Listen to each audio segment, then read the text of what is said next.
Forgiven, I am not alone. How I feel you around me. There is nothing exceptional about the people in these stories. Each have traveled a different road, but because of Jesus Christ, they have all arrived at the same destination: forgiven. Forgiven, I am not alone. Hello, and welcome to another episode of Forgiven. Today's episode, we're going to meet a man named John Curran, who is an incredible, gifted craftsman who found out in his own personal life that he couldn't fix himself. And during our interview, he gave a Bible verse, and I wanted to share that Bible verse with you. It's Psalm 40, and it says, "I waited patiently for the Lord. He turned to me and heard my cry. He lifted me out of the slimy pit, out of the mud and mire. He set my feet on a rock and gave me a firm place to stand. He put a new song in my mouth, a hymn of praise to our God. Many will see and fear the Lord and put their trust in Him. Blessed is the one who trusts in the Lord." And I know today that as you watch this interview, it would mean the world to me if you would consider making that same decision. So here we are in John's shop, and we can see how talented he truly is. Pictures here. What have you got here? This is that original shop we had up at the farm. That we started in this, but this is the shop we worked out of that we called the Ponderosa Speed Shop. The Ponderosa. That's the Ponderosa there. And is this you? That's me. That's a 401 Buick engine with dual quads. It was in this 32 Ford. How old were you? Oh, I was just out of high school. I was probably maybe 18, something like that. Wow. And that's you on the bike? That's me on. That's an Indian chopper that a friend of mine had built. And that's just coming up the road by the farm where we live. This is a Model A coupe we had built with an Oldsmobile engine in it, and had a 3-speed, I think it had a 3-speed Plymouth transmission in it that we made a bell housing for. This was a T-bucket I built here. It's got another Buick engine in it. Wow. This here is a Corvair body stuck onto this chassis from the T-bucket that we was going to build a funny car, but we never finished it. Oh my. This is a convertible I had, a 55 Chevy convertible. Been wanting to hear your story. Mm-hmm.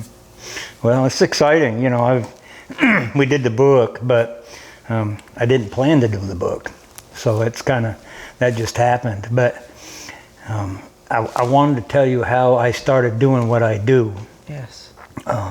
You know, for 25 years now, I've spent as much time as I possibly could trying to tell people about Jesus. Mm-hmm. And so I got to thinking, I don't think I've ever really told you how that happened. And what it was, about 25 years ago, I had a coworker come to me, and he said, "You look to me to be a Christian." And he said, "My wife is," he went on to tell me all the horrible things that were happening in his marriage. He said, "I don't know what to do." And I said, "Well, amazingly, I've had a lot of the same similar circumstances with my first marriage that you're going through right now. Honestly, I can't tell you what to do, but I can sure tell you what not to do." Right. And so I did. I shared with him the mistakes that I had made, and then I said, "But I'll pray for you, and we let it go at that. And on the way home that night, I was like trying to talk to God, and I was like, "Why in the world did you bring him to me, of all people?" Because I had been a Christian for a long time, 10, maybe 12 years. Right. But honestly, I was ashamed of being a Christian. Wow. I know, that's big, isn't it? And I was embarrassed to be a Christian. I didn't want to be associated with the Christians that I knew. And, my addiction had been rampant. And then all of a sudden, we'll get into that, but all of a sudden, boom, it was cut off. And so the people that I had drank with and partied with were, "What the heck happened to you? You're no fun anymore." That was a perfect opportunity to tell them about Jesus, but I didn't, and I couldn't. And so I went a long time underground. So all of a sudden to have this man come up to me and say, do that, I was like, well, why did he think I was a Christian? And apparently it was simply, I would pray before I ate in the break room, you know, and where I worked and whatnot. So later on, a few days later, I was reading in the Bible, and I came across to where Jesus, remember when Jesus cast the demons into the pigs? Right. Well, I came across that story, and it's twice in the Bible, 2 different places. And so in the book of Mark, it talks about the demon-possessed man came to him and, you know, threw himself down. But the demons inside of him spoke up and said, don't cast us where you're going to, cast us in those pigs. Right. And so Jesus says, okay. And he casts them into the pigs. So the pigs immediately run down the hill and into the sea and drown. Right. And so the herdsmen for the pigs go into town. And then obviously they told people in town what happened. Right. They come out and they're mad. I'm guessing it's probably the people that own the pigs. Right. I would think so. And they're mad. And so they get out there and to confront Jesus, but they see the demon. The guy was naked, living in the tombs, crazy out of his mind. They tried to chain him and they couldn't. They get out there and they find a cleaned up man, dressed in his right mind, sitting there with Jesus. So now they're not only mad, but they're scared. Right. And so they tell Jesus, you get out of here. We don't even want you around here. So Jesus says, okay. And he turns to leave. And the guy says exactly what I would have said. He said, I'm going with you. And Jesus turns to him and he says, no, you go back and you tell everybody what God has done for you. And that was like a big light bulb went off for me. Time to start. That's all I got to do. That's all he wants me to do. Tell people what God has done for you. Exactly. And it's not complicated. You know, I would say to God, I'm not a preacher, I'm not a teacher, you know. And he's like, I'm not looking for a preacher or a teacher. I'm just looking for you to go and tell them. So that's what I've done the last 25 years. Anybody I can find, I'll tell them what he did for me. And that's it. That's how our ministry grew. So I'm really interested in hearing where you began, where it all began. Tell me about your beginnings. As a child, and we've talked about this before, but as a child, I was sexually abused by some neighbor kids that were a lot older than me. And then I was sexually abused again by a man in town. He caught me at night behind a school and did things that were wrong. And, you know, in the 50s, you were not told, go tell somebody, or you were not told that it was okay to say no. It was the opposite. We were raised that if an adult told you something, you did it. Right. There was no questions asked. And so I did what the adult told me, but I knew it was wrong. And, you know, I went and told my parents. And when the kids got after me, I remember my parents, and bless their heart, they were just like, well, now don't be going and telling everybody about this. Right. And so you hold it in, and the shame and the guilt that you feel is never dealt with. And so then when the man got after me, it was like, well, if this adult is doing it, it must be me that's the problem, you know. And so the shame and the guilt just gets bigger and bigger. And again, you're told, you know, don't be telling people about this. And so shortly after that, you know, we in our neighborhood, everybody was playing baseball and having a great time. We all went down to try out for Little League. Well, I didn't make it to tryouts. Back then you had to try out. And so now I'm not only carrying shame and guilt, but I'm embarrassed because I can't, you know, I don't fit in anymore. And so that happened again the next year, and by then it was over. I was looking for another way out. And you think everything just compounded, one thing on top of another, shame, guilt, sense of failure, all of those things. And they just kept magnifying. And I talked to a fellow that I grew up with in that neighborhood here recently. He lives in North Carolina, and he said everybody in town wondered what happened, why you became the way you were, the outlaw, the rebel, the wild child that you were. And he said, I never realized. He said, everybody in town, nobody could figure out what happened to you. And but luckily, about that time, my dad, who was a horseman, he raised horses always. We moved out of town. He bought an old farm, and we moved out there, and it was like a pardon for me. I got out of town. I got away from all those kids. I got away from everything, and I was alone out in the woods and the fields and streams, and I loved it. And you know, we just raised horses, and I worked on the neighbor farm, and I loved it. It was freedom. So what were those first things that you began to reach out to? Was it smoking? Well, how did you find what you found to be addicted to? How did that come to you? How did all that start? Peer pressure. That's the thing, peer pressure. The kids that I had tried to fit in with as a young boy, we were now in high school, and everybody was playing football and whatnot, and these super athletes were looking for a way to go party. I had a car. You know, being out of town, I had learned to work on equipment, and I had become mechanical. I found that was my my strong point and not sports, and so I had a car. They didn't, and we started going out drinking and that sort of thing. That's where it started. But and honestly, you know, drug-wise, I've done everything except heroin, everything, and to this day, still, my drug of choice is alcohol. If I was alone, that's what I would go to. It wouldn't be, you know, I wouldn't be smoking pot or doing amphetamines or snorting speed or anything like I used to. It would be alcohol. So you and your friends would get together and drink, but I guess I want to say is, there's a normal stopping point for most people. And they say, I've had enough, or I'll just stop with one. What was it for you? I didn't have that function to stop. My whole addiction, my addiction lasted about 18 years. And my whole addiction, and towards the end of it, I would drink until I would black out, not pass out, but black out. And you would be doing things, and you know, for example, you'd see somebody the next day, and they wouldn't talk to you.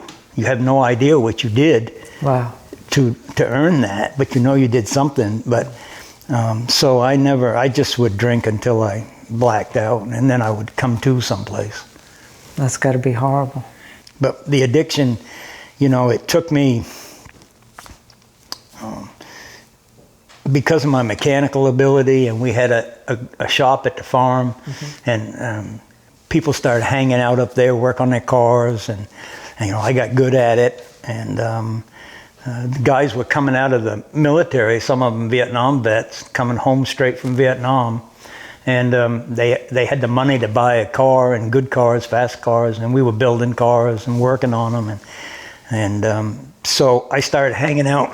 Before I ever graduated high school, I was hanging out with older men, and who were kind of on the crazy side, and I was trying to keep up with them. And but I found, you know, that's where I fit in, and they embraced me and welcomed me, and whereas the other society did not.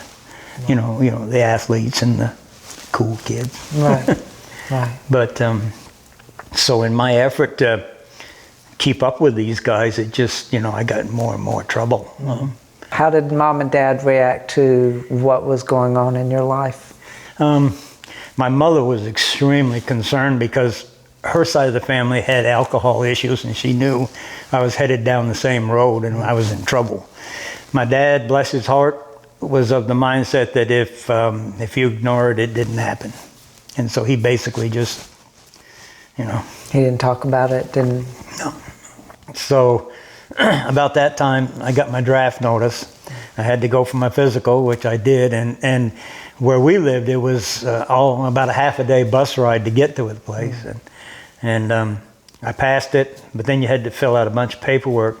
The last question at the end of the whole thing was, if you're out on bail or facing any sort of legal action, come talk to the person up front. Well, I'm out on bail. Wow. So I go up and the woman says, okay, well, they can't draft you till your court is done. And so you're free to go. So I was with another guy who was older, so we went out, got drunk, celebrated. And anyway, what happened was the district attorney found out what happened, which I think he knew it was going to anyway, but he found out. And he said, okay, he called my dad, and he said, here's the deal. The boy leaves town for 4 years. Either you do it or I do it, one way or the other. Mm. And I can remember that distinctly. And so our lawyer and my dad and I, we went down to see the district attorney, and he told me that. And the old man looked at me and he says, what branch is it going to be, boy? So that was it? That was it. You knew you were being shipped off to the military. Yeah. And so my dad, like we talked, was a World War II hero in my mind. And so he was in the Air Corps. So I said, well, Air Force. So that's how I ended up in the Air Force. Mm. Was it the ideal or the normal way to enlist? No, but I'm proud of my service, and I'm proud of what I did, and I'm thankful because I definitely matured and grew up. Well, what did you do? I was a mechanic. Okay. In the beginning, I went to a base just right near Nashville, Tennessee. Mm-hmm. So being in the military didn't help you as far as your addiction was concerned? Made it worse, made it way worse. Okay. Because in northern Vermont, I had managed to get introduced to marijuana, but that was it. And now, when I was in the Air Force, and at this time, I got introduced to speed, methamphetamine, you name it, peyote, everything. It was just a party time. And so, but anyway, that didn't last too long. They closed that base. Then I was shipped in New Mexico to a flying squadron, had F-4 fighters. So your military career lasted 4 years. Yep. And then what happened after that?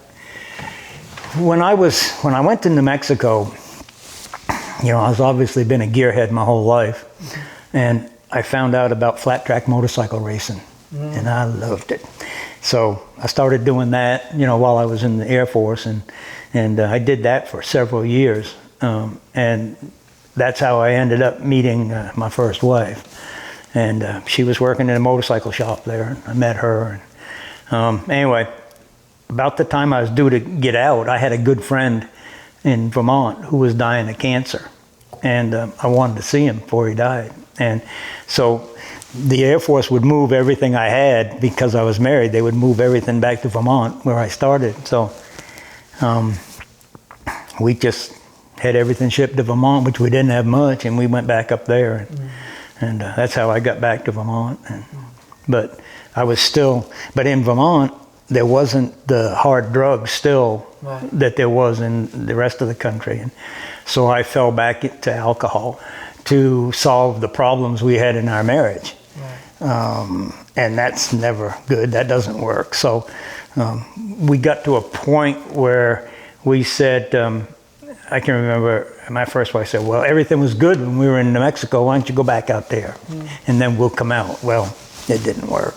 So you tried moving back? I moved, she didn't, and the kids were here. By then I had a son, and I had adopted her daughter, so I loved those children.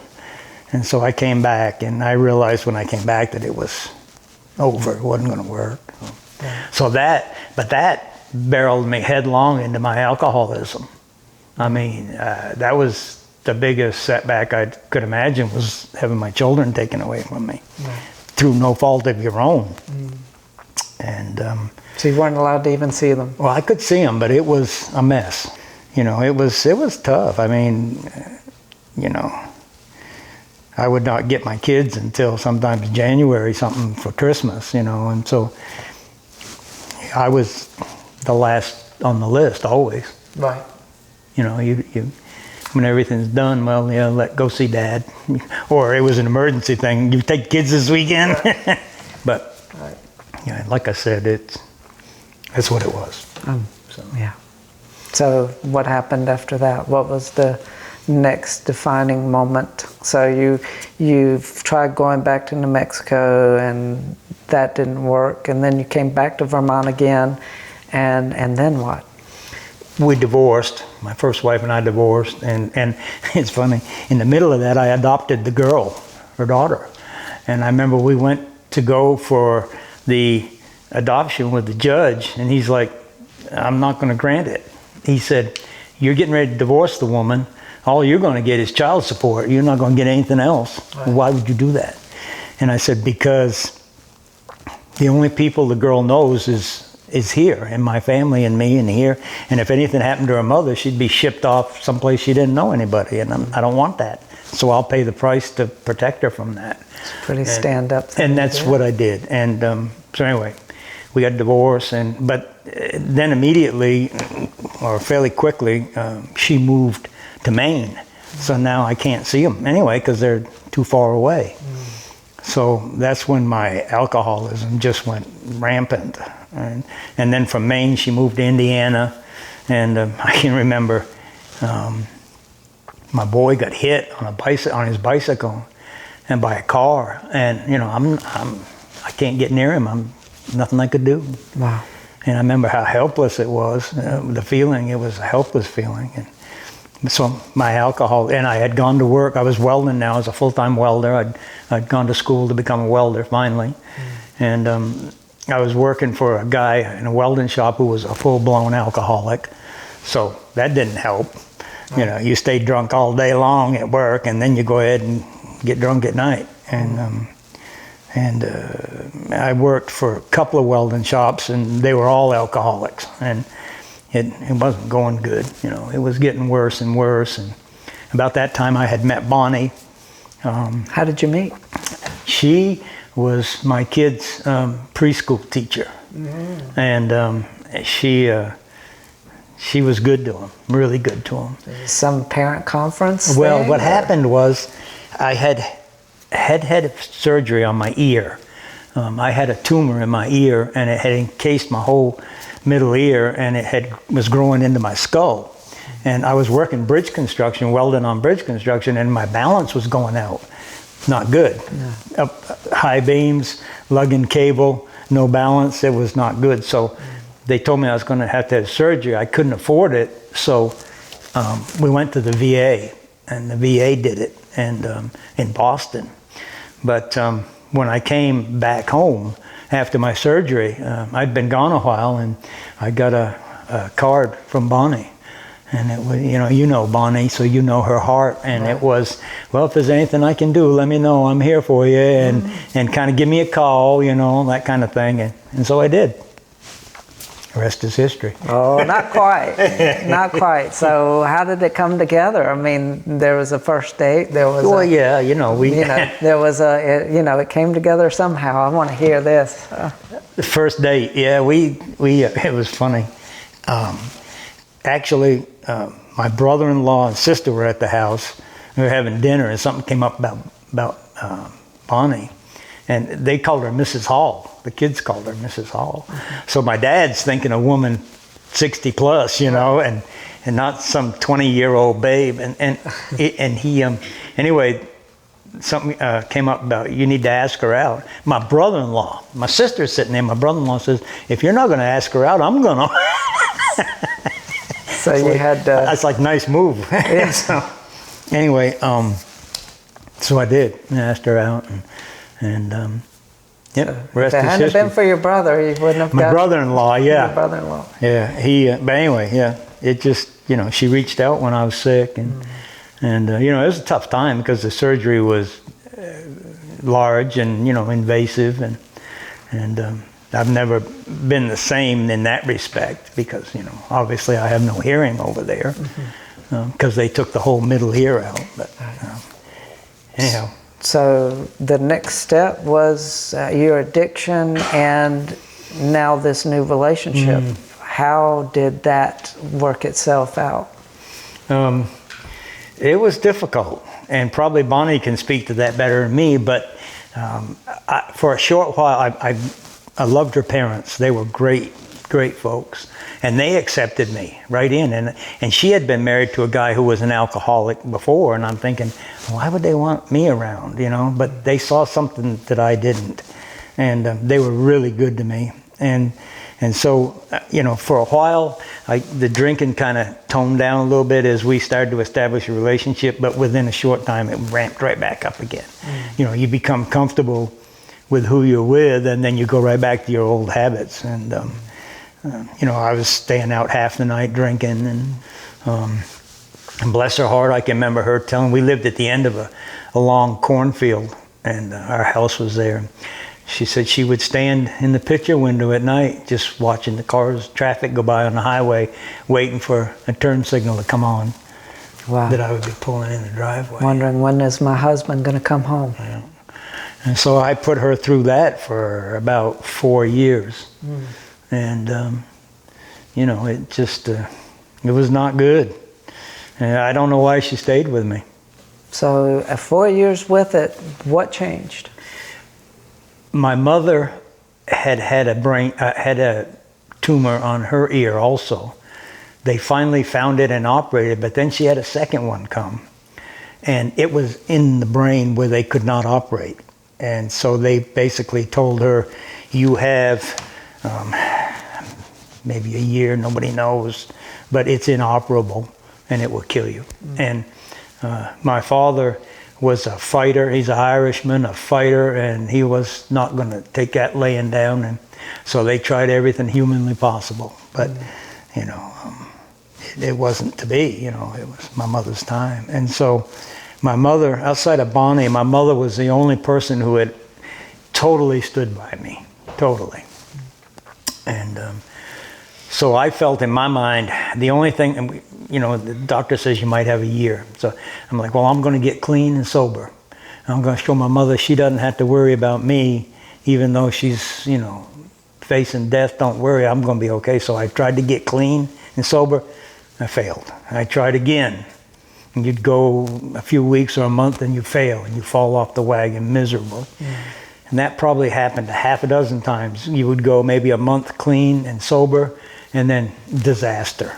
You know, you would totally fall off it. And that's where I was at. We went up to the hospital one night to see Mom, and all of a sudden she started to have a seizure, and she had a violent seizure.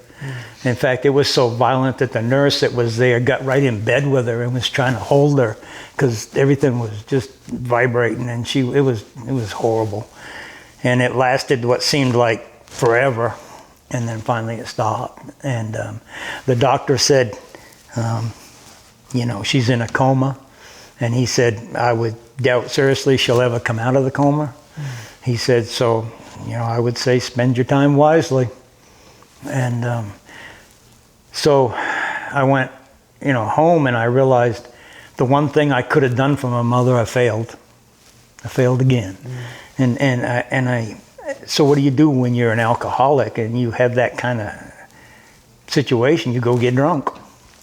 And I can't tell you how long it was, whether it was a day, 2 days, 3 days, I don't know how long. You went on a binge? Yeah, I went on a beauty. And when I came to, I found myself in my basement. And you know, I'm gonna be real here, okay? I was covered in puke. I was a mess, you know, and I was in the basement, and I realized what a worthless human being I was. It was like, you know, you're just wasting air here. You know, you don't deserve to be alive.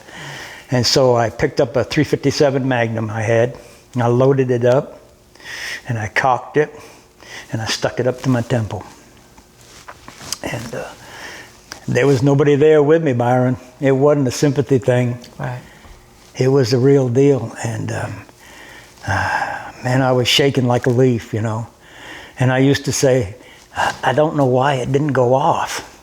But I know now why it didn't go off, because God had his hand on it. Right. But I remember I could hear, and I swear to you all that's holy, I could hear my mother singing Jesus Loves Me. She was a beautiful piano player and singer. I can remember her singing, Jesus loves me. And but then I could feel on the other side, it's like, don't blow this dirtbag. You can do it. Don't blow it. Do it. And then, I swear to you, I heard a voice, another voice that I'd never heard before. It was quiet. It was barely audible.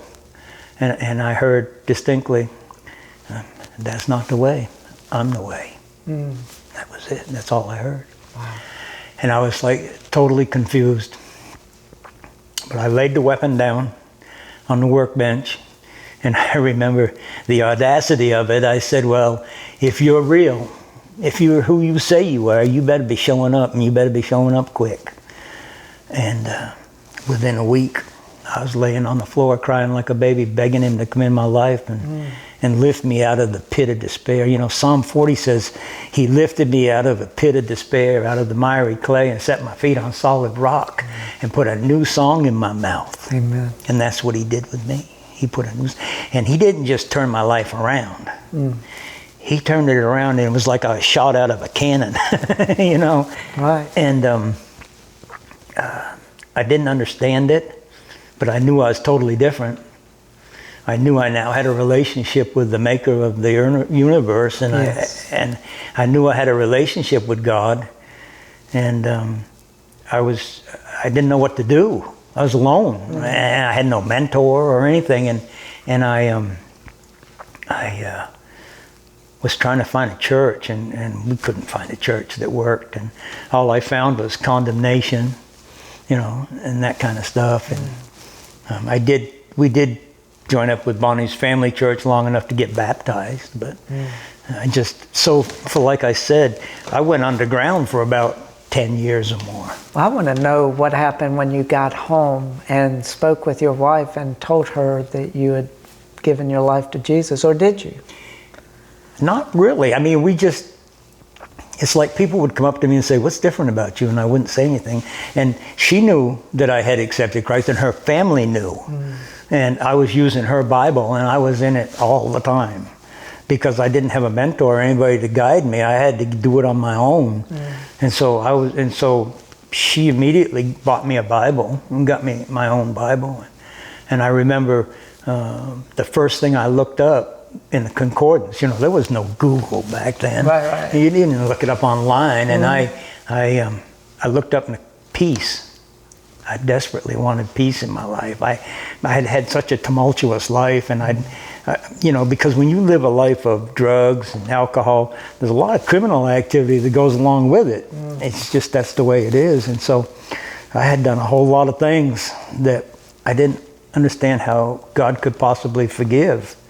You know, when you pay for an abortion, I figure that's no different than a mob hit, you know. Yes. Yeah. To me it was, and so I carried that kind of guilt and those things, but I looked up the word peace in that concordance, and I found Philippians 4, 6, and 7, and it talks about the peace that surpasses human comprehension. Man, I latched onto that big time. That scripture carried me for quite a few years, you know, because obviously the enemy was attacking me during all of this. Right. He didn't want me to succeed. He didn't want me to go right back. And so, man, I clung to that. And a lot of scriptures, but that one particularly. And so it just kind of, you know, we bought 10 acres on top of a mountain, built a log cabin up there. And it's in the book. And Just you and your wife? well, and her father, well, it was a family affair. It turned out it was supposed to be a hunting camp. But her dad and I went up, and it's a log cabin, and we cut all the logs and, you know, built the whole thing up on the mountain with just a chainsaw and a tractor and a hammer. And we stayed there 10 years. You know, I went to work. I was working at a paper mill by then, and I went to work every day. And when we got off work, I went straight home. I didn't go near any of my friends. And the only way I could survive was to go underground, at least for the first year, and stay away from everybody. And temptation, was that always Always gnawing at you? Sure. I'll be honest with you. If you're really truly an alcoholic, you're always an alcoholic. And I've had pastors call me out on that and say, no, you're healed. God healed you. Yeah, he did heal me, and I'm in recovery. but I still have that gene in me. I still have that in me. You still have cravings? Not like I used to. It's subsided so that I can go to a bar and eat dinner, and I don't want to drink. Right. But I love the taste of beer. I'd give anything for a bottle of beer, but I'm not going down that road. I've done it, and I know where. Right. And I know that as an alcoholic, yeah, God's healed me, or I'm in healing, but I'm in recovery. But I know I'm only one drink away from being where I was before. Right. So you went underground for 1 year or 4 years? It was about 10 years. 10 years. About, basically. I mean, I was working, but any free time we went up on the mountain. Mm-hmm. I mean, I can remember going up there and in the wintertime, and it would be 20, 30 below zero, and you couldn't drive up in there because of the snow, and we'd park down on the highway, and it was about a mile, and we'd walk in, and it would be beautiful, you know, it'd be pure stars everywhere, no lights, way out up on top of the mountain. It was gorgeous, beautiful, but cold. Yeah. Yeah, too cold for me. Yeah, it's too cold for anybody. But so you did that for that period of time, and then what was the next change? The next change was I was starting to hear God more. You know, I was spending more time with God, spending more time in the Word, and because I didn't have a church, I better be doing something. Right. And I felt like, you know, I had lived my whole time when I was in the military in the South. I wasn't real crazy about the snow and the cold, and I kept telling Bonnie, we need to move south. You know, you don't have to live like this. Right, right. And so she was had never really left that area at all, and she's like, no. But she, one day she went to get out of her car at work, and she slipped on the ice and slid under the car halfway and wrenched her back. And that night at supper, she said, well, we can talk about it. So you came down to North Carolina. Yep. And what happened? We were going to move. I thought we were supposed to go to Florida, and we had gone down there once for 3 months during the winter, and it worked good. And I thought, but I had a friend said, no, with your skill sets and the fact I was still helping people with race cars, and we were still involved in that late model stuff, and so he said, you need to go to North Carolina. He said, that's where all the racing's going on. You probably get a good job there. And so that's how we came to come here. So you chose the Charlotte area. So yeah, just because of racing. Mostly we thought there would be work, but you know, I couldn't get into it in the beginning. So I just went to work. I knew the economy was good here, so whether I made it in racing or not, there was work. Right. So. But how did that lucky How'd that happen? Or that opportunity present itself? I was working at Ward Tank, and I went to work for Fat Man Fabrications building hot rod parts, and it was a good job. I liked it. I had met this man named Tommy Johnson, probably one of the finest men I've ever met in my life. And he was a racer. He was Harry Hyde's nephew. He was car chief on the old Bobby Isaac Dodge, and he took me under his wing. He was the mentor I had been searching for all my life. And I went to him. I said, man, things are not going good at work. I said, why don't you and I go in business and build hot rod parts? And he said, no, he says, you're too good a friend to go into business with, which was pretty wise on his part. He said, why don't you just go to work for Rick, meaning Hendrick Motorsports? And so I've been trying to get in there and I can't. And he picks up the phone and he dials it up and he goes, Rick, he says, I got a guy here you need to hire. And he says, okay, I'll tell him. He gets off the phone, he says, go see Eddie Dickerson at the chassis shop. And so I did. And Eddie says, you know, we don't need anybody at the moment, but I'll call you if we do. Well, in racing, that I'll call you means, you know, get out of here. We're not interested. You know, they're not going to call you. And so I figured, well, I'll just keep calling him. So every week I would call him once a week and tell him I'm still alive. I'm still looking to get in. And then all of a sudden one day he called up. He says, we just had a guy quit. When can you be here? That was it. The rest is history, as they say. But you must have been nervous, incredibly nervous, going into this profession what you longed to get into, and then now you've walked through the door, and how do you prove yourself? Exactly. And I was older. You know, most of the people were young guys, and I was 45 when I moved here, and this was a few years removed, so I'm probably, 46, 47, 48. It was stressful proving yourself in a business that, Right. everybody's already established. So you're building chassis for motorcycle race cars. We were building, at that time, Rick had a 4-car operation, but, we were building Jeff Gordon's cars, and, Jimmy came on during that time, and building cars with Jimmy Johnson, and a bunch of other guys that were good. Yeah, you don't make mistakes. That's not part of the... Right. That's not an option. And so it was good. And it lasted about 4 years. I did in the chassis shop for Hendricks. And then a guy that was in R&D we were doing some lightweight control arms and spindles, special stuff we were coming up with. And he ended up going off on his own. And he was building parts for all the teams. And he gave me a call, and we got together, and I ended up starting my own little business, subcontracting work from him. So we were building lower control arms right here, and it was good, but there were issues, health insurance, that kind of stuff. It was just getting more and more difficult to survive. Right. And I can remember standing in my shop, and I was struggling financially. I didn't know how we were going to pay the bills. And I was like, God, I thought you said you were going to take care of me. I said, I'm desperate. I'm drowning here. And I came home that night, and Bonnie says, your old boss called from the chassis shop, and the boy that was building spindles on the 4824 team has had a motorcycle accident and smashed his leg up. They need somebody right now that knows how to do that.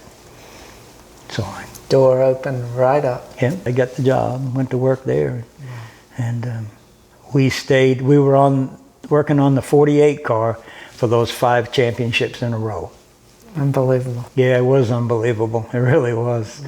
And I can remember, I'm telling the whole book, but I can remember standing in a hotel in Las Vegas when we were there for a championship. And looking out over Las Vegas, all the lights. Had a hotel room that was, the bathroom was bigger than most motel rooms. Right. And had a remote control for the drapes. And I'm standing there running the drapes back and forth, looking out over all the lights in the city and everything. And I'm like, Dad, I wished you could see me now. Because he had told me when I was young, he said, boy, you better quit messing around with these old cars and find you something to do to earn a living. It turns out those old cars turned into something. So that was my beginning in performance automobiles, was in that shop up on that farm in northern Vermont. But look at where it ended up. That's what God can do. And but the cool part was not winning all those championships and being part of something gigantic like that. That was not the coolest part. The coolest part was what God was doing with me during that time. I had become comfortable sharing my faith with the men. I was constantly going outdoors to pray with people. Everybody knew that I was active in the Bible study at Hendricks, and my walk in regards to sharing my faith and working with people was growing by leaps and bounds. And that was the exciting part. And I met John Hendrick, Rick's brother, and he was a big factor in my life. He was another mentor that, John was very bold about his faith. I was not. And I watched him and I thought, look, God, I want to be more like John. How can I do that? And, I prayed that God would make me bold. And I learned a lot from John about sharing your faith and walking it out and being the real deal. Right. And so I attribute a lot of it to those two men, Tommy and John Hendrick.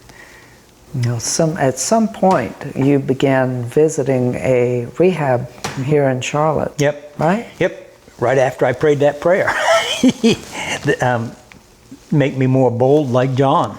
Well, it wasn't long after that, and we got a call and wanted us, me and another guy, to go down to the rehab down here in Charlotte, the rescue mission, and share our testimony. And I remember I told the guy, ain't no way I'm doing that. I'm a welder. I stick my head in the box and make sparks. I'm not, ain't no way. And he's like, he pulled a dirty trick. He said, so you're not going to go tell people what God did for you? And I was like, oh, here we go again. I said, that ain't right.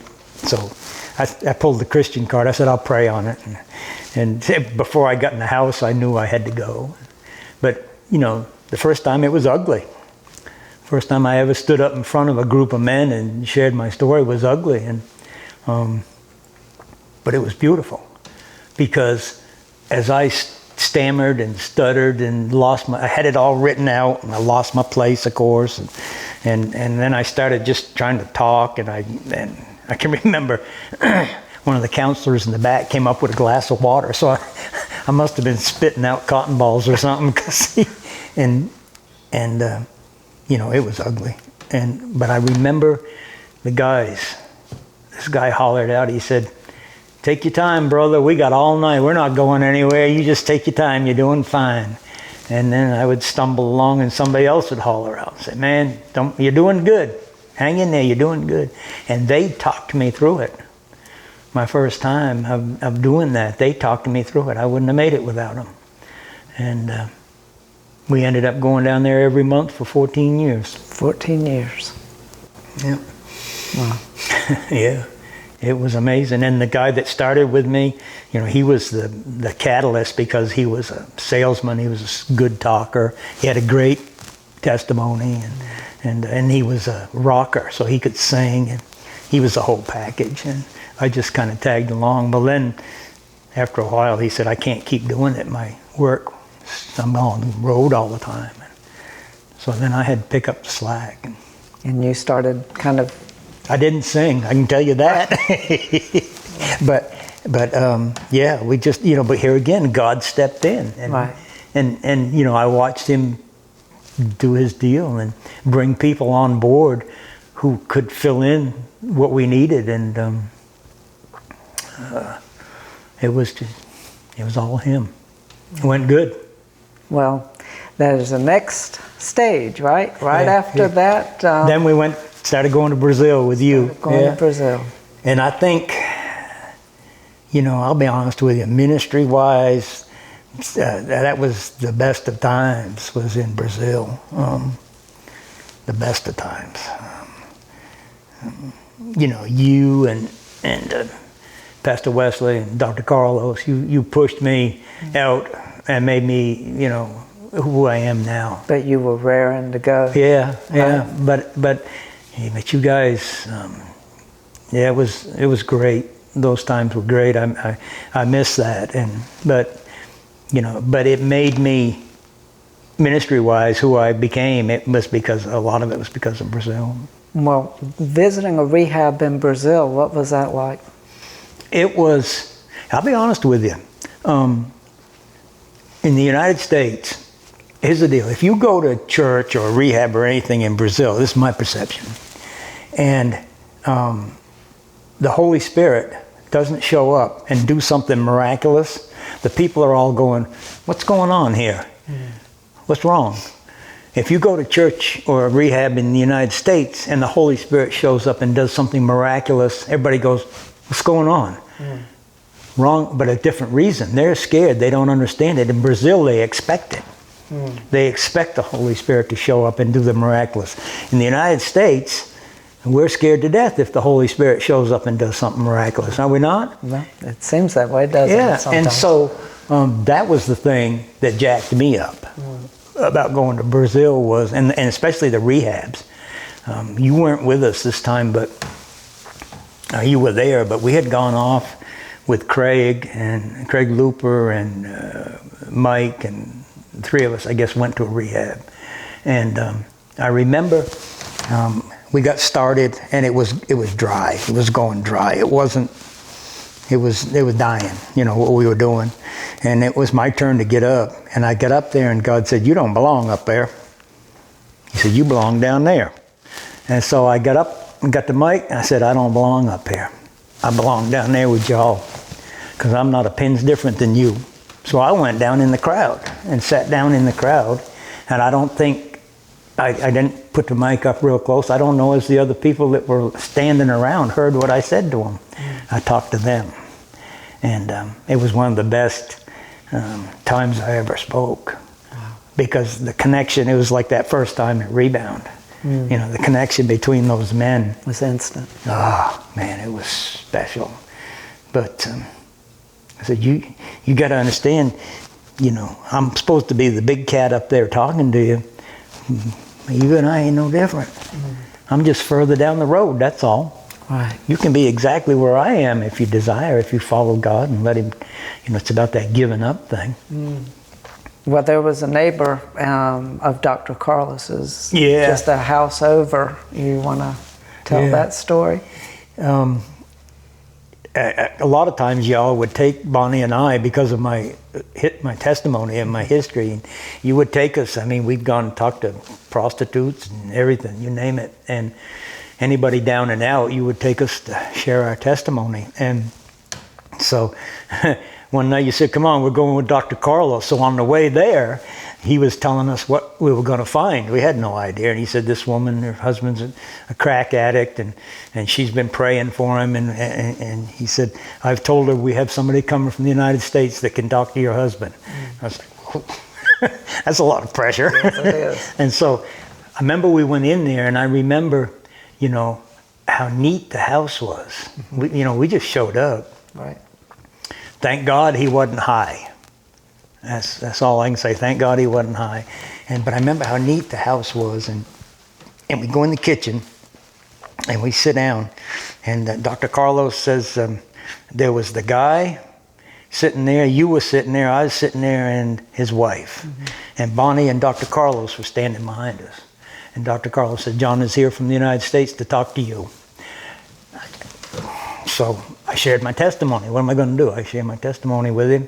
Told him how God had lifted me out of the pit of despair. If he can lift me out of the pit, he could lift him out of the pit. And so I said, "Is that something you want?" And he goes, "Yep." And I just had a feeling like I'm just being told whatever you want to hear, buddy. Right. I'm going to tell you what you want to hear. Just go away. And I looked at him, and God was beating me up. He was like, "You got to dig deeper, man." And so I said to him, I said, you just telling me what I want to hear." And he kind of bowed up, you remember? And then he, no. And the wife kind of basically said, "No, he really wants to get clean." And I'm thinking, yeah, you want him to get clean, but does he want to get? And so finally, I think I stood up and I said, you don't want that. You're not real. This is all a bunch of... And of course, then the wife jumped up, remember? And it was on. I mean, it was on. They were going at each other in Portuguese. You couldn't even translate. It was going so fast. And I remember, I'm like, "Oh Lord, what have I started here?" And so finally they stopped, and she says, "No, he wants to get clean."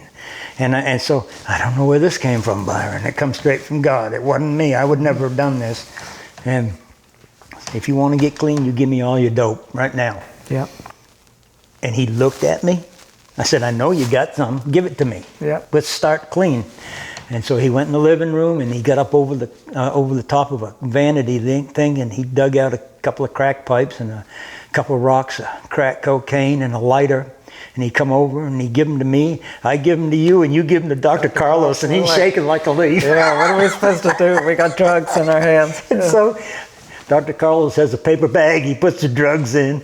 And so I looked at the guy, and God said, "That's not all of it." And I said, "Now you go get the rest of your dope and give it to me, and don't you mess with me." And then he turned, he went in the bedroom, remember, and he got a jacket, and he started pulling crack cocaine out of there and pipes. And he brought it in, he gave it to me, I give it to you, you give it to Dr. Carlos. He's really shaking now. And so And I said, is that all of it? And he said, yeah. I said, here's the deal. You can score more dope before we get back to the complex we're staying at. But here's your starting point. You want a starting point to turn your life around? Here's a starting point. Make the most of it. Don't blow it. And so I said, we'll pray with you, and we're out of here. So we prayed with him, and we left. And I headed across that town with the two most nervous men in all of Brazil. Didn't want to get stopped by the police. I said, just, I was used to that stuff. I said, just drive normal. It'll be all right. Nobody's going to think you got dope in here. Yeah. And poor Dr. Carla. Just smiling. And that's just act normal. That's all. No problem. And we get back to the compound, and man, he gets one of his people. He says, get rid of this stuff.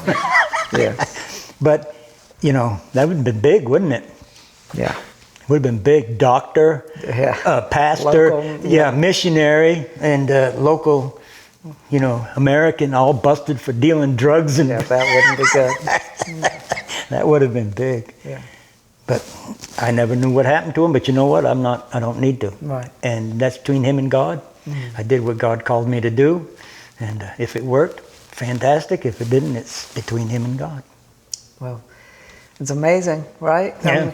What would you say to someone who's in a situation in their life where they're struggling, whether it be with alcohol and drugs, maybe it's with something that's happened when they were younger or something in their life that they're dealing with, that guilt and shame. What would you have to say for the people that are going to be listening to this? It's about surrender. It's about it's not about you and you. It's about Christ. It's about God, and it's. I've worked with a whole bunch of addicts, and I could almost meet an addict, and I'm not going to. Don't take this wrong. I'm not being judgmental or nothing, but I could almost tell by talking to them when we met if they were going to make it or not. And a lot of times I would say to Bonnie, I'm worried about that man. Or there's a point where you give up control and you let God take control, and then you're on the road to recovery. Until you hit that point, you're not on the road to recovery. You're still in control, and as long as you're in control, you're in trouble. Simple. I never could beat alcohol until I was laying on the floor face down begging God to come in my life and turn it around. As long as I was doing it, I failed every time miserably. And I've watched that over and over and over with men, you could tell it was just, sometimes there was no sincerity or something, but when they were at the bottom and they were truly broken and they were crying out for God to take over, they always got clean. They always turned their life around. And it's about, God's grace and forgiveness is, you can't even define the magnitude of it. He can forgive and restore and rebuild anything. So don't think for a minute that you're too far gone or too bad. I used to think the things I've done, God can't forgive. It's a case of letting him. You got to give it up and ask him into your life to be your Lord and Savior. And when you really truly own that relationship, I mean, come on, man. You got a relationship with the maker of the world, and you think he can't cure your addiction? But it's about I found, and that's something that society teaches the opposite. Society says we're masters of our own destiny. That's a lie. That's a lie. We're not. No. And when you come to realize that, and you turn it over to him and let him take it, then you're on the road to recovery. He's got plenty of grace, plenty of forgiveness to go around for everybody. It just requires us to seek it and give up and seek it. It's just about giving up. Amen. But the world says no. Right. Well, your latest chapter of adventures is has to do with the divine appointments, doesn't it? Yeah, and it's fun. I mean, it's fun. It's like, you know, we're on the camping thing. We worked. We came back from Brazil, and I went to work. I retired from Hendrick, became a chaplain. Went to work for a church as a care pastor, and went to work for another church as care pastor. So we covered about 6 or 7 years, 8 years, I guess, in that mode. And then I realized I was 68 and I'm working 24/7. I was like, I need to change. And so I retired from there. And somebody asked me one time, they said, well, what are you going to do when you retire? And I said, I'm going to go camping. And I never realized it was a God thing. So after we retired from the church, we went to Florida, and within a short time, somebody came to me and said, we have a sign we put out in front of our camper. It says, as for me and my camper, we will serve the Lord. So these people come up, are you some kind of minister or what? And I'm like, no, I'm a chaplain, but what do you got? And that was the beginning of it. I mean, it's just divine appointments. Every day when I get up, I pray, God, I know you have divine appointments for me today. Please give me the wisdom and discernment to fulfill them, and don't let me walk by them, because all ministry is seeing where God's working and joining in. It's not complicated. He's already doing the work. That's right. You know, you just join in. And so, you know, that time we were in Florida, we had quite a few of them, you know, come to us. And the old truck, you know, we tow the trailer with an old 56 Chevrolet pickup, and they'll come up to me and say, whether it's in a gas station or a campground, it's like, wow, that's a neat old truck. Did you buy it like that? Did you fix it up?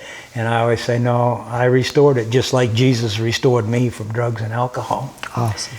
And so if they don't run away, we keep talking. If they do run away, that's okay. They heard it. Right. They heard the name of Jesus. Amen. That's all I was supposed to do. I've had it go both ways. I remember we pulled into Missouri one time to a campground, and it was on a big river, and they used it for tubing. And there was nobody there. It was a big campground. And it was kind of a rough area we went down into, and there was some locals had a bonfire going there, and I'm like, Anyway, this other camper pulled in beside me. So I went over to see if, you know, anything I could do to help him. He says, I see by your t-shirt you're a Christian. He says, I don't buy that stuff anymore. I said, really? He said, yeah. He said, my son had cancer, and I prayed for 2 years for God to heal him, and he died. I wanted to tell him, if he's a Christian, is that not the ultimate healing? I mean, none of us get out of this deal alive. But I didn't. I said, well, have you talked to God about it? He's a big God. He can handle it, and he already knows how you feel. I'd suggest you try talking to him instead of me. And right about that time, his wife calls him in. She must have heard what was going on. And so, but I came to realize not all your divine appointments are pleasant or fun. Right. Some of them are difficult, and some of them are downright not good.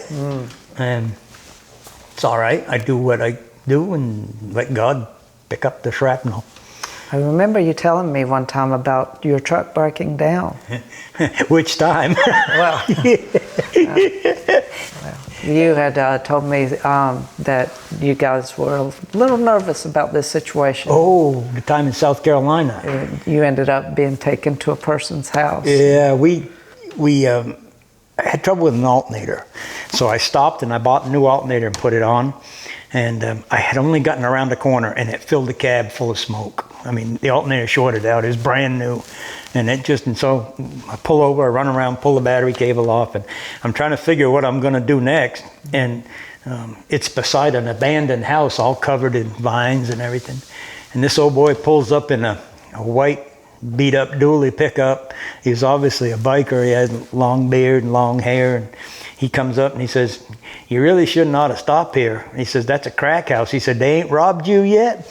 I said, well, I didn't have much control over where I stopped, and I told him. And he said, well, my buddy owns that tire shop. He said, he gets robbed once a week. He said, we need to get you out of here.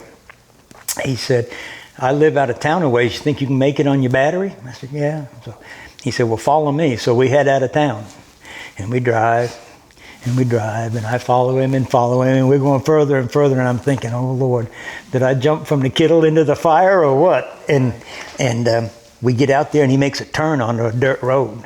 And I was like, oh, this ain't good. So I follow him, and we make another turn, and I look up, and it's Faith Road. And he pulls into his house. Faith Road. Faith Road. And he says, he was a great guy. He just wanted to help. And so anyway, he took me back into town. I took the alternator back, got my money back, blah, blah, blah. And I said, well, I think I'm not too far from the campground we're going to stay at in Georgia. I think I'm going to try and make a run for it. And he's like, well, whatever. And he said, and Bonnie had gone in the house with his wife. And when we had gone into town, he told me his wife had a stroke. And it was bad. They'd airlifted her out of there. And anyway, she was back home, but she was in rough shape. And so I walk in the house, and I walk in the house, and I look at the woman, and this just came out of my mouth. I don't know where it came. Well, I know where it came from. I said, I'm here to pray for you. And she said, I've been waiting for you. And so we prayed with her and talked to her and ministered to her and stuff. And then we got in it and headed for Georgia. But we never would have met that woman if that alternator hadn't died. And that happens. Sometimes you have divine appointments in ways you'd rather they were different. But for sure. I mean, I've had starters blow up that turned out to be divine appointments. And it just... Waitresses chase you down for prayer? Yeah, that's a great way to communicate with people. It's all about point of contact. We always ask a waitress when they bring the food, and say, we're going to pray over our food. Can we pray anything for you? And man, you get some reactions, but it's fun. I mean, I've had a girl in IHOP go, yes, sir, and grab Bonnie in my hands like this, and we'd go at it right in the middle of IHOP. Wow. Or I had a girl in Taos, New Mexico, and she went, no, like that. And then she came back to fill our drinks up, and she said, you can pray for something. My brother's a drug addict. Would you pray for him? I said, you bet I will. I know all about it. And, those kind of things where I've had waitresses follow me out in the parking lot and say, I need to tell you more so you can pray, but you really need to be praying.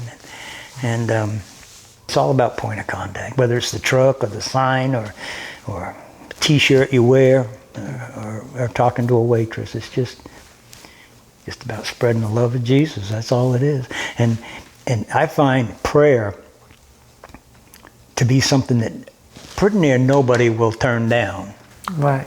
There's a few that kind of, no, I don't need that. But for the most part, whether they're a Christian or not, or whether they believe in Christ or not, then they don't generally turn down prayer. And so if you can pray with somebody, I always put the plan of salvation in my prayer, and then it's between them and God. I don't do it in an overbearing way. I think that's why it works good with waitresses and waiters and things like that, because you're on their turf, you're in their territory, you're not coming at them, beating them over the head with the Bible. Right. You're calm and quiet, you're not confrontational. But when I pray with them, I always thank God for sending His Son to die for our sin and pay the price for our sin, and know that we now have open communication to you, Lord, because of what you did. The first time I met John, he was actually talking to the director at the preschool in a conversation, and I was with a group of children, and I basically emotionally left my attentiveness of the children for a second and just kind of eavesdropped a little bit on their conversation. And he was saying that he was going to be going in the hospital to have some surgery, and that his parents would probably be bringing the children to the preschool. So, okay, so I just kind of, put that in the back of my mind. Proceeded, to spend time with his children and teaching them day in and day out, and asking them little questions about, how's your dad doing and whatever. So I thought, I wanted to reassure him that his children were doing okay during his recovery. So I did. I sent him a get well card, and I just probably was very simple. I'm thinking, praying for you. Your children are doing fine. I knew that was a big concern. So I had said something to a coworker. I said something about, I might want to date him. And so the daycare program was right next to a gas station. And I can remember him pulling up with the welding truck, and I was like, checking him out. And my coworker was like, there he is. And it was like, oh gosh, it's awkward. So, and I had been divorced for a couple of years. We actually both had been married the first time and divorced within the same month or two of each other. We'd both been divorced like 2 years when we met. So, I was single, and I had my own home and didn't have any children, and he had 2 children. And so I was going to become, a blended family. And so we got together, and I think I was probably more a stability for the children. Felt like, they probably needed me from many aspects, probably more than ever. And so I think I, fell in love with them too, So with John, with his addiction, it was the most difficult part was just knowing that there was, something way bigger in there. That was not him. That's how destructive addiction and the disease is that it's so crippling. It's, and I think my parents, the reason I think they just loved him was that, my mother had great discernment, strong Christian family, and, it was like a diamond in the rough. It's like we just need to speak life into him, just keep speaking life. And so I think, the book, The Power of the Praying Wife, it's like this, that I could have scripted that too, just because that's all it was. I mean, that's the most I could do. That's all I could do. Right. It's really no way that you can say, stop this. And if you do, it would backfire with you. You can't do that. I didn't understand it. I never drank. I never drugged. I was the girl that was at the parties picking up everybody's mess, literally. And so it was very foreign. I didn't know how to deal with him. So I just started praying, just believing that God was going to, bring it forth. And so I think my fortitude to stay in the marriage was basically just, God says, hold on, just be faithful. Just be faithful. You took your vows and take them seriously. What did you say to him? And I said, I was stay with him till death do us part. Sickness and health, and it was a sickness. It was just a destructive time. And so I wanted to walk that out. I didn't want to just abandon that. So I think the fact that he wanted different, he just wasn't ready to surrender. And so when the surrender came, did you recognize it? When he did, I think part of me was just a little more cautious. I was just like, yeah, because bless his heart, he tried and failed. That was true. And that's hard when you're just, you just want it so bad and you see the promise. And then it, kind of rears its ugly head back up again and starts all over again. So it's just that kind of just commitment, just staying committed and just saying, we're going to get through this. And, when we go and we speak to people and witness, and I just can't imagine ever having given up on that past.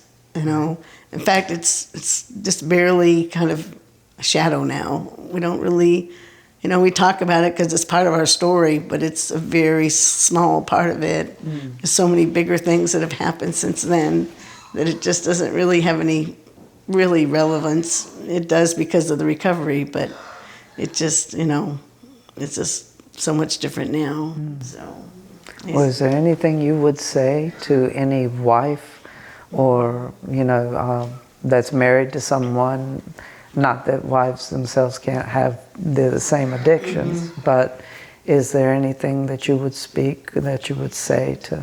Well, I think at the time, I would have been like, In fact, I do a fair amount of that now, talking to women that are struggling. Sometimes it's, some other kind of addiction, a lot of pornography or, infidelity or something like that. So we do a lot of that because we both are chaplains and we have a heart for, bringing life to dead places. And so what I say to them is just keep praying. Sometimes God's timing is not on our agenda, and so we just have to be patient and just love on them unconditionally and try to reconnect with what your commitment really is about. And if you want that bad enough for yourself, then God will you'll step in. But it's like a surrenderance on the wife's part too, of just saying, I can't fix him. I can't do it. He's got to do the work, but he's got to ask the Lord to take it. John has such an amazing story, and he's so full of love and wants to encourage people wherever he goes that Jesus is the only way to have victory in this life and in the next. Thank you for joining us today for Forgiven. Forgiveness, I won't let it go. Help my eyes see grace poured out from heaven's throne. Thank you, Jesus, you speak to me and call me clean. Thank you, Jesus, you bring me back to your heartbeat, and I can feel you around me, and heaven is not far from here at all. Your presence